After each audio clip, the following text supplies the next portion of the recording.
Hi, in my last video we have used the single mode pyramid fiber optic cable to set up the network between point A and point B. This is the 300 feet pyramid fiber optic cable. You don't see any fusion part because the connector is being made in the factory. So we simply plug and play it. And this is the media converter. We got two media converter. The media converter will convert the fiber optical signal to the electronic signal. We cannot connect this fiber optic cable directly to a router. We need to have this media converter. So eventually the output is the RJ45 network port. You can work with the KFIE short punch code. Let's move to the remote. We got second media converter. It's doing almost exactly the same thing as the first one. The one is working with the camera. So the camera is live on the monitor. One of you guys asking whether we can use the multi-mode fiber optic cable to connect point A and point B or not. So here we go. This is the OM3 multi-mode fiber optic cable. The major difference between the multi-mode fiber optic cable and the single mode is the diameter. The diameter of the cord multi-mode is large and the single mode is smaller. And the performance are totally different. Working with the single mode pyramid fiber optic cable, we can have up to 10 km distance between point A and point B. When we work with the multi-mode like this OM3, the maximum distance between the point A and point B is just about 550 meters. So the distance is totally different. But one thing is confusing. People say, okay, if I need short distance, I can use the multi-mode. If I need long distance, I can go for the single mode. But you can see that's not the case, right? We only have about 300 feet. Now, cameras live, we are using the single mode. So that means if you want, you can totally use just a single mode to have the short distance run. There's no problem.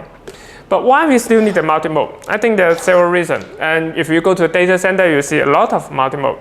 Before, the cost will be cheaper for multi-mode. Also, if you already have the multi-mode in your system, you may don't want to just add the single mode. That means you need to mix up the multi-mode and single mode. But if you just for a single run and you don't have a lot of fiber optic cable, I think the single mode is quite simple. It just sticks to the simple solution.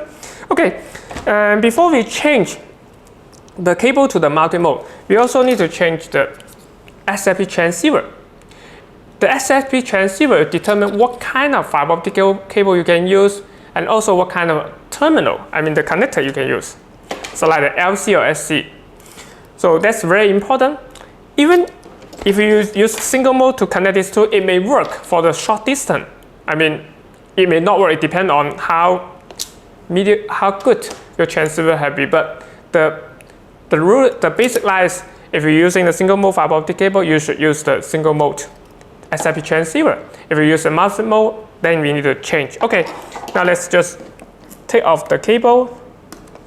And it's good practice to put the cover on the surface. You don't want this surface to get any dust to attach there. Otherwise, it may affect the performance of the cable. Okay, the second thing is we need to replace this SFP transceiver from the single mode to the multi-mode.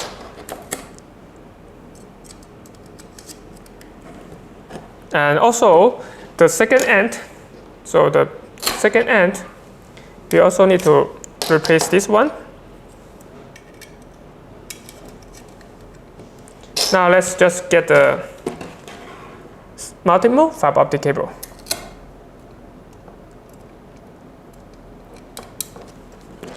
And move to the transceiver.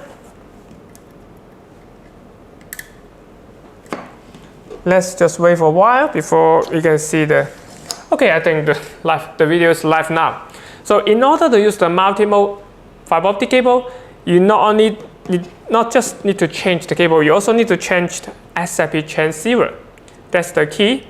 And you need to check what kind of connector you're going to get from the multi-mode fiber optic cable, then find the match connector. All right. That's all for today's video. If you have any question, please post in the comment section below. See you next time.